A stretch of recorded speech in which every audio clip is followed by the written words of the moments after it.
Mbote la meni nyonso bayekolanda mama Eliani tu na pesi bino mbote mingi ebwe mavimpi muko wazima barisene est-ce que vous allez bien boza malamu ngawa bino mama Eliani tu ça va kimi ezali nzambe alamusi biso na makasi alors nanga koyeba bino bandeko nanga soki boza malamu soki bolamuki ndenge nini alors nakosenga na bino bokomelanga na bacommentaire ndenge bokomelangaki mama Eliani tu tuko wazima mama Eliani tu toza bien yango nde esaka esengo mpona oyebaki bandeko na ngai oyo batalaka ngai oyo balingaka nga baza malamu epesanga so force ya kosala nini kocontinue kosalela bino mosala. Bienvenue dans votre émission une femme à la maison oyo ezali émission na bino te oyo ezali émission na bino ya une femme à la maison une femme à la cuisine. Lelo toza na kati ya makosa na biso ndenge bomisani so bomonga na vandi na kiti boyebiki mama Eliani tu aye na mateya parce que émission na biso ezaka préparons-nous pour le mariage. Mais mosala oyo nasaka na kati ya cuisine alexandra bino ça fait partie du mariage. Alors nakosenga na yo ndeko soki eza mbala liboso okutani na émission ya mama Eliani tu nakosenga na osabone na Eliani Nitu TV na Eliani Nitu TV okokuta ba émission ndenge na ndenge ezali ba émission culinaire ezali okotala ndenge balambaka pondu okotala ndenge balambaka bitekuteko okotala ndenge balambaka mbisi nyonso na kati ya émission na biso okokuta yango soki mpe moto oza na recette oza na posa ki mama Eliani tosalela biso boye kohésite te obengi ngai opesi ngai posa na yo nasala yango. Numéro na nga telefone ezali 06 15 31 69 90 to mpe na bayebaza libanda oyo babenganga na WhatsApp numéro telefone ezali 06 donc olongoli 0 mpona mama na ngai abengaki mama Nitu banda nazota 0033 06 telefone ezoleka te soki oza na libanda ya France okotya 0033 6 15 31 69 90 enregistré maman Eliani Nitu okozonga na WhatsApp okozonga na appel normal. Toi merci beaucoup na bino nyonso nde bodisposateur na bino mpona kotala mama Eliani Nitu te mpona koyoka mama Eliani Nitu. Lelo tozokende tozolamba oyo tobengi mbisi ya la mer tozosala poisson na biso oyo tokosala lelo oyo tobengaka mpiodi na lingala tobengi yango mpiodi tobengi yango mbisi ya la mer tobengi yango Thomson. Lelo ekozala ya filet lelo nazosala yango ya filet tokosala yango elongo na bino bokotala ndenge nini naza kosala filet na ngai ya poisson na ngai ndenge eza boye nakolamba yango na modele mosusu nakolamba yango ndenge nini poisson na ngai awa nasi nabongisi ndembi na ngai yango oyo nabongisi ndembi na ngai nabongisi litungulu na ngai moko yango wana citron na ngai moko mpona kosukola nango poisson epuis na tomate na ngai eza kaka moko biloko oyo bomoni awa yango nakotia na kati ya poisson na ngai nakokaki nakosala yango na gingembre epuis na ail donc nakosala yango na tangawisi na ail mais nakotia yango tangawisi oyo ya biso ya mbuma te po ekozala trop fort nakotia yango mpe ail te mais nakosalela oyo deja basalela biso na facilité oyo yango nakosalela ezali deja tangawisi basangisi yango na ail yango nakosalela lelo naza na bagu nyonso oyo moto oyo préféré kotia na kati ya poisson na yo okoki kotia yango na poisson eloko penza ya motuya tokosalela poisson na biso tokosala yango na sauce oyo ya milk ya kokoti coconut milk ya kokoti eza nango eza na 2 euros eza nango 2 euros eza vraiment lait de coco coconut milk ezali lait de coco oyo yango nde eloko biso tokotala na kati ya poisson na filet de poisson na biso mpona poisson na biso aza kitoko makasi aza na goût ya kitoko sukoleka nakotia yango pe beurre na kati ya poisson na biso.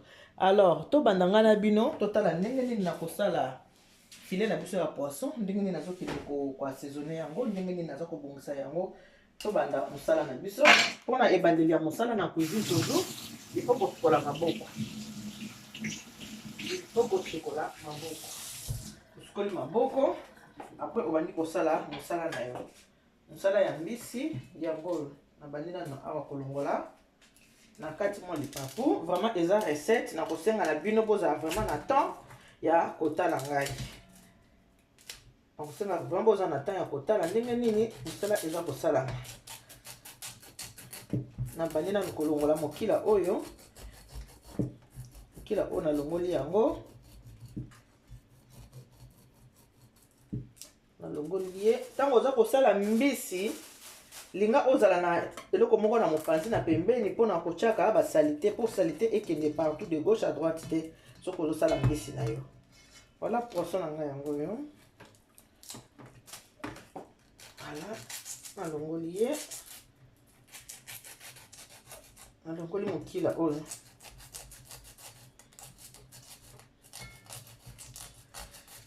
Nalongoli mokila ya poisson. Na gratter pe poisson comme ça. Mpona kolongola mwa baekai oyo eza na poisson. Par après, nalongoli salite na biso. Salite oyo eza na kati ya poisson. Mama azala na patience, cuisine esengaka patience.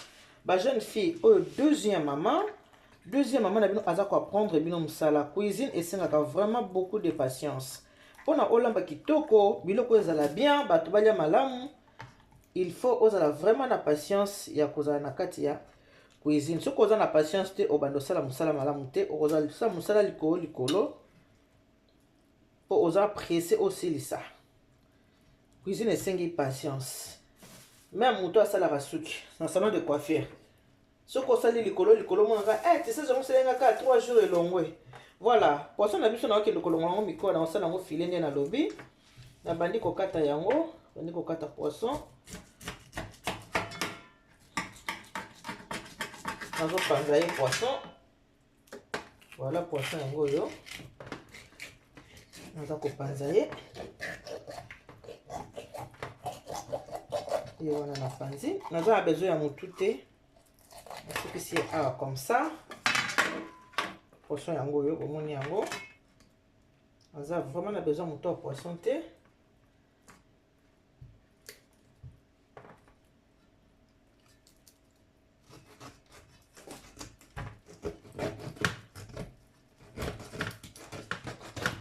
Poisson.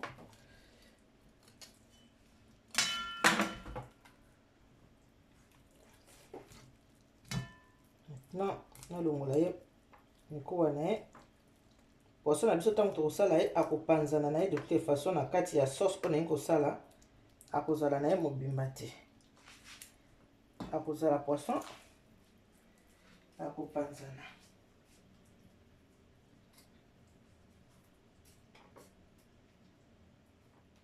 Poisson ye na kolongola ye mikowa. Na mia na biso koya bandeko batala ndenge na kolongola mikowa ya poisson. Ndenge na kolongola mikowa na ye nyonso ata panzani ya problème te po ntango na kosala ye mosala na ye kuna mpe akopanzana na ye. Au moins bandeko bamoni ndenge na kolongola mikowa ya poisson. Kolongola ye.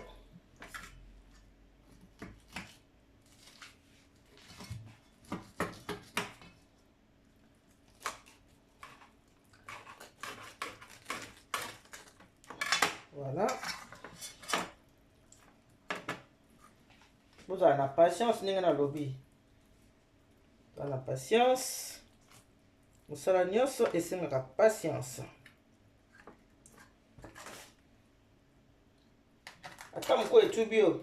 Quand vous thème. Vous avez la cuisine de bon. Voilà. Donc, on a besoin de mbisi. Il y a moins de longwe. Na boki yango. Sikoyo okobanda kobenda malembe bamikowa oyo. Poisson na biso kozala na mikowa te o. Bomoni kolia eza elengi. Menga na osenga pe na bino bandeko na nga boye ide ngai. Bana na nga bana Kinshasa kuna na obelela ondie nazobelela te. Bongisi poisson. Voilà, poisson na ngai wana. C'est quoi ça pour na sukola ye? Ko sukola poisson, na ko bongisa poisson. Et wana poisson là, aza susu na mikowa te.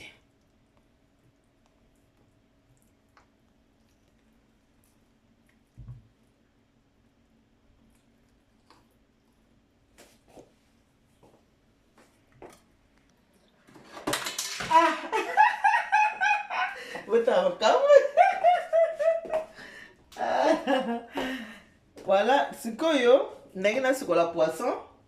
Poisson nanga na assaisonné yango, OK? Nasa poisson. OK là, et le bata ba chinois. OK là. Poisson yango yo, nasikola poisson, nakosikola yango na mai ya moto te na mai ya malili. Voilà. C'est yango mai epanzana te poisson epanzana te. Voilà. Poisson yango wana, c'est yango mai epanzana te poisson na biso. Soki mai ebeti yango boye makasi ekopanzana. Alors on a tia mai na pression mokie. Voilà, la pression mokie comme ça, poisson ekopanzana te. Poisson ekopanzana te comme ça. Voilà, poisson yango wana.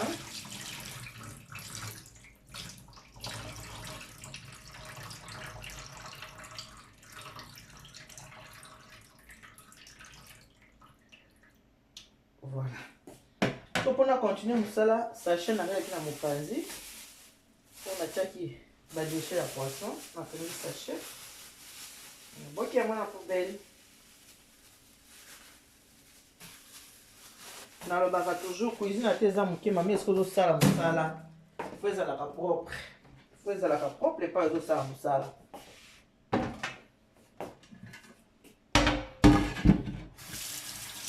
Et qu'on a fait les petits poissons. C'est un gros wana. Aussi, ah, elle a salé les poissons. Aussi, un gros, vinaigre.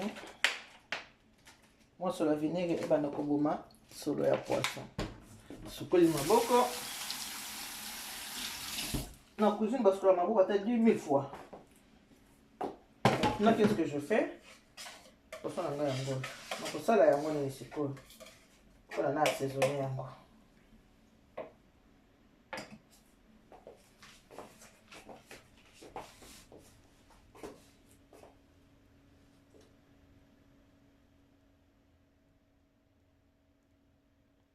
Voici mon poisson, il est là, bien désossé. Maintenant, je vais faire quoi? Je vais assaisonner mon poisson. Je commence par le citron.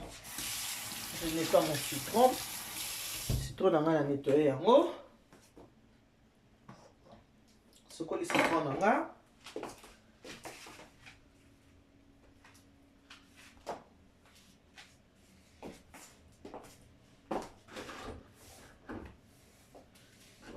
Le citron, on a.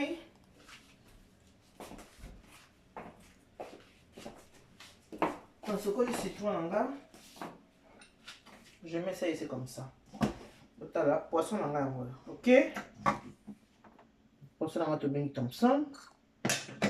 Le citron. Oh, les aliments, mungwa. Ça, c'est du sel. Poisson, bon, quand tu as mon mungwa pour azala goût. Ça, c'est un peu de bouillon. Le bouillon que je vous avais présenté tout à l'heure, c'est ça. C'est ce que j'ai utilisé. Arôme. Oui.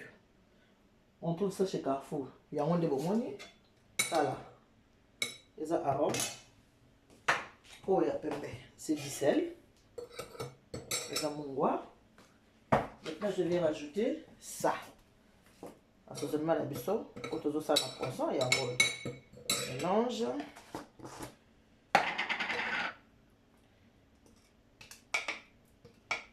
Un peu comme ça, pas beaucoup, hein. Et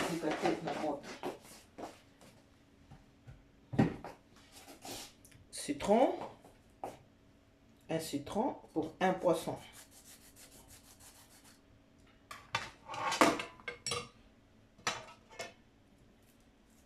Citron là, voilà, je fais le mélange comme ça. Nous allons mélanger. Oui, oui, mélange. Et moi, nous allons le mélange. Ma famille du cœur. On s'ala ya moyo. Famille du cœur, on s'ala ya moyo. Vous êtes ma deuxième famille. Votre deuxième maman, maman Eliane. Vous êtes ma deuxième famille. Maman Eliane, deuxième maman Nabino. Deuxième maman Yabana Yeyo. Maman Eliane Nitu. Deuxième maman Nabino. Voilà, bandeko. Mélange nanga yangoyo. Vous voyez? Comme on a un peu de ça, s'il te plaît. Voici mon mélange. Un peu de bouillon, du sel et du citron. Voilà, c'est tout ce que je fais. Mélange nanga yangoyo. Maintenant, je mélange nanga.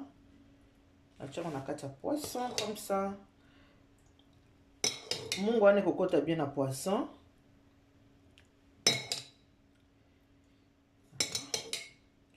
Mon cocotte bien, assaisonnement cocotte bien. Citron à cocotte très bien. La kati ya poisson. Yango wana.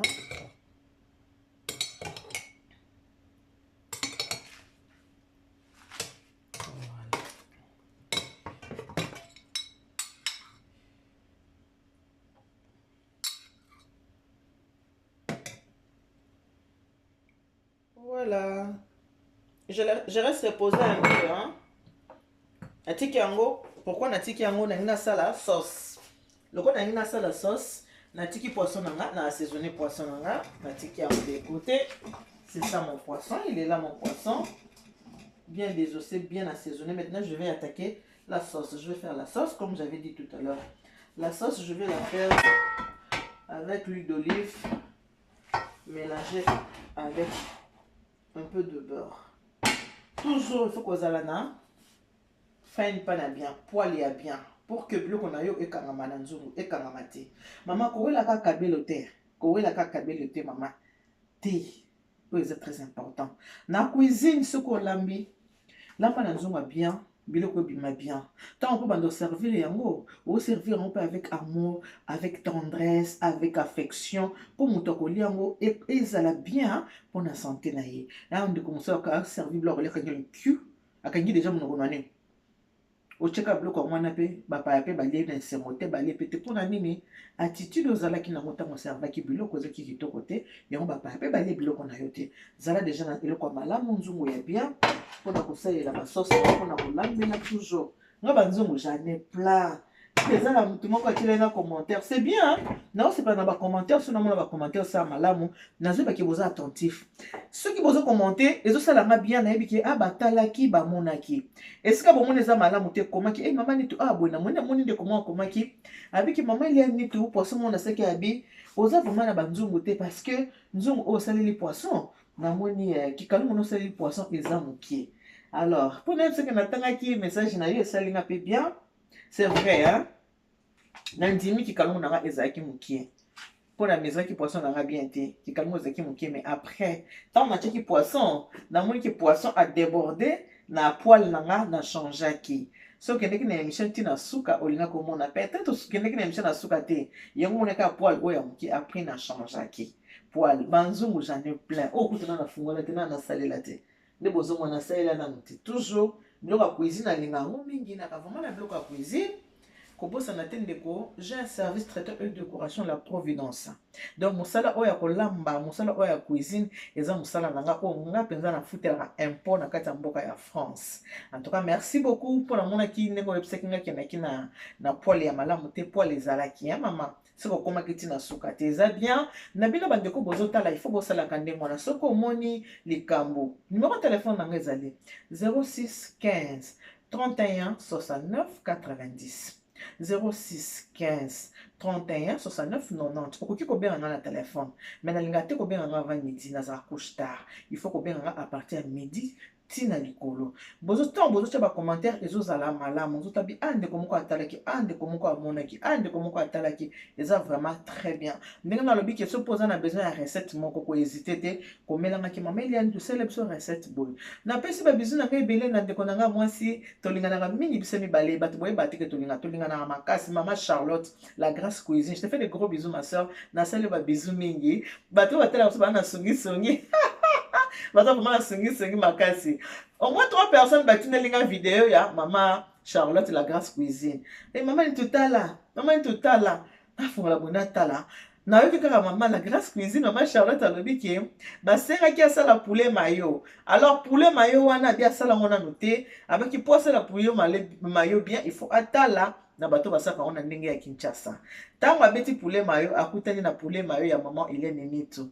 Maman Hélène Nitu mutu asalaki yango te, eza na mutu abandaki kosala poulet mayo maman Hélène Nitu azalaki na Congo. Alors maman la grâce azoki kaka idée na mutu oyo asalaki poulet mayo ya maman Hélène Nitu. Tango apesi témoignage wana bato o balingaka ngai o basepelaka na nga basepelaki na likambo oyo maman la grâce alobaki bazwi vidéo moins 3 personnes batinanga vidéo wana en tout cas nalobi vraiment merci beaucoup ngana maman Charlotte la grâce toyokanaka très bien elle c'est ma sœur tozalaka vraiment na masolo na biso ya kati donc ndenge botalaka ye nde botalaka nga entre biso mibale botia na bino songisongi te mpo tozalaka vraiment na masolo ya kati ma sœur je te fais de gros bisous. Voilà to continue mosala na biso nde naolobaki na bino nde nauti oloba na bino ke nazokende kosala nano sauce. Pourquoi? Parce que nalingi assaisonnement nanga ekota nano na poisson yango nakobanda nano na kosala sauce. Naza na ndembi litungulu nanga moko tomate nanga moko yango nakende kosala sauce ya poisson na ngai. Nasukwa litungulu na ngai na tomate mpona banda kosala sauce. Natie ba ingrédients nanga yango wana natie na moto nasala sauce mpona poisson. C'est huile d'olive. Nangai naloba namonaki susu reproche mosusu obosaki ke mama Nitu oza na lutu ya mabaya te oza kaka na lutu ya métal te na nango nzeta fufu yango lutu yango naza vraiment nango ezali mais nde balobaka kaka ke mutu parfait na mokili azalaka te wana nde eza mpe kote na nga bapeshe na nga badefo na nga yango wana na mesana mingi kosala lutu wana ya alu ole nasalela balutu oyo vraiment esengeli mpona kosalela na moto yango nde eza peshe na nga na bake mutu lo parfait n'existe pas yango wana mpoza badefo na nga oyo mama Nitu fo oyeba mpona na ngai te mpona kosalela lutu wana ya libende mpona mesani ndenge wana beba oyo mabaya naza na nga nango ezali tikatiko nasalela te ya libaya nasala tala nini sikoyo atopesanga zeta fufu wana nalambela fufu na koka te nalingaka kaka po.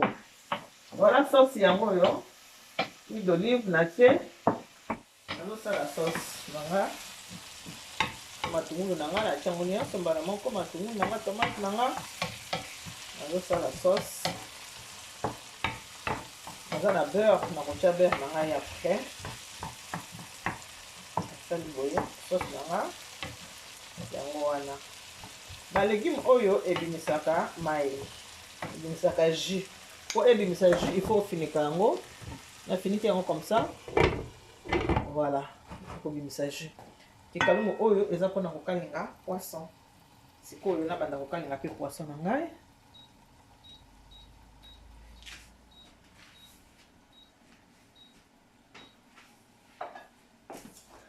Nazokalinga poisson na ngai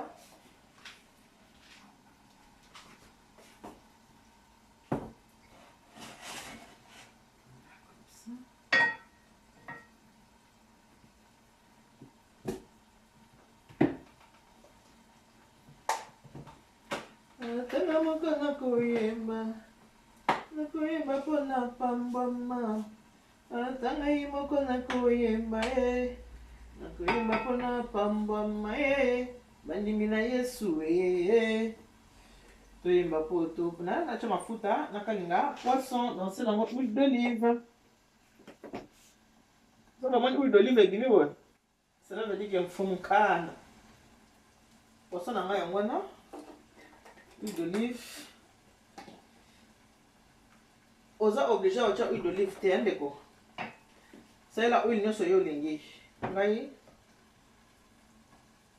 nasali huile d'olive.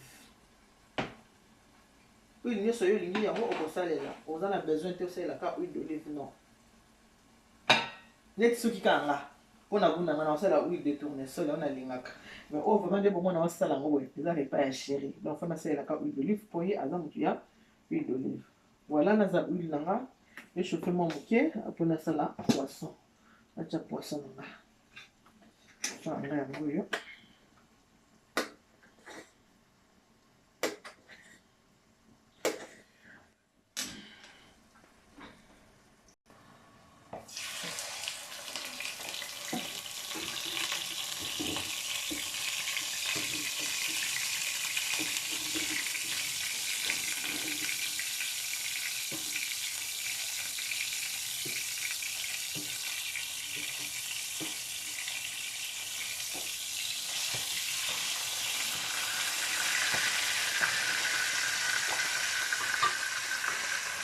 poisson na biso yango wana.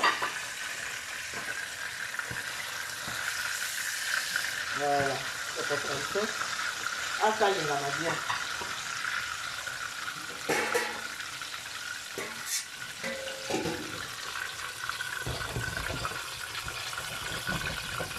Temps, sauce fait, et tout là, et qu'on peut en aller, sauce à poisson, et qu'on peut en aller, et qu'on peut.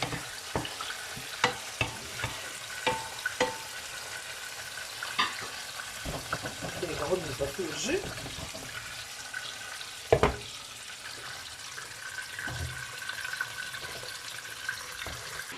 Voilà, on a parlé de sa poisson. Voilà, technique sur mon bagage là, faut aller moi. Il faut que vous allez dans ma boîte, il faut que vous pas là. C'est que là on peut pas ça là, il y a problème c'est. Il faut que vous pas là, c'est mon technique. Pour ça moi bloc vous allez dans ma boîte. On va le poisson là. Un petit carreau sous et de la monter. Parce que le mal est pour aussi très bien. Voilà.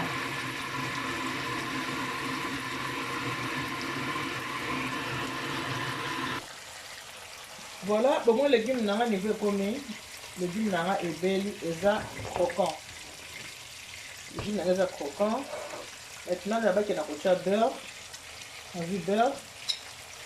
On va ici, on a les légumes là. Pour recette, on a dit que il y a un mot, et comme ça, on étape dans l'eau. Étape par recette, on a dit que il y a un mot. Noix de coco, c'est ça. C'est ça, milk. Milk à coco, la cocotie, milk, c'est du lait à cocotie. Là, je peux baisser le feu. On a éliminé mon feu pour le colorant du café. Allez, continuer pour baisser le coco. Voilà.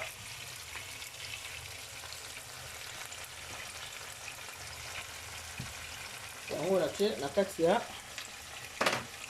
Biloko ayaya yango na tie le na biso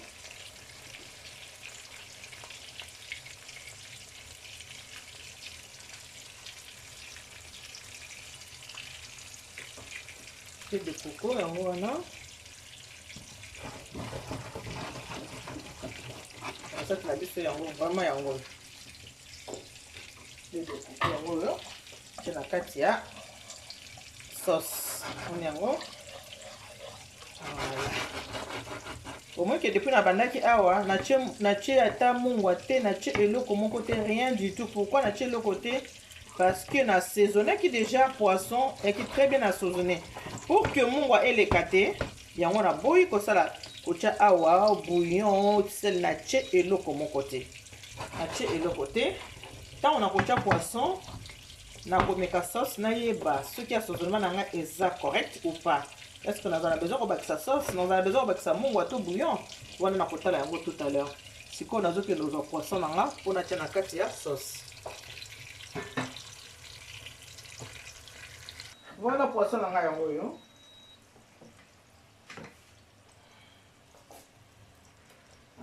Voici mon poisson.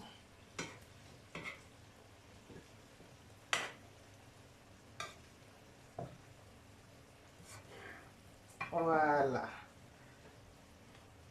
Poisson en gagne, voilà. Et voilà. Mon poisson. Maintenant, on a baissé mon moto. Na tiki yango esanga na kitoko. Sauce nanga akota na kati ya poisson.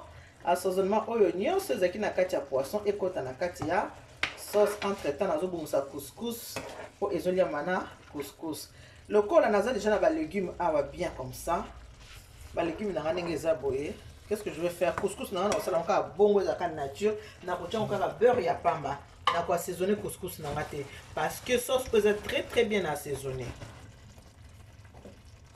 La chama ya moto pour na couscous.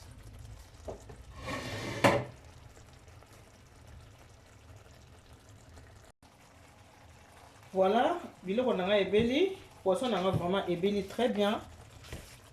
Ndenge penza na lingaki ndenge ebeli. Sikoyo lait ya coco okotia quantité oyo lingi. Ngande na sali yango boye na tia même pas demi carton. soki olingi eza pe na quantité ya biloko soki olingi openza goût nango penza ya lait de coco il faut tia lait ya coco na yo ezala ebele soki olingi ezala mwa moke kaka ndenge bolingi oza mwasi ndenge okolambela koloba nali biloko eza na goût ya coco okotiango eza na goût ya coco nga natie demi carton na poisson nanga oyo moko natie demi carton bomoni balégume nanga etikali ekozala un peu croquant parce que biloko ezokende koliama na couscous tout à l'heure botala nde nazosala biloko na kati ya sani.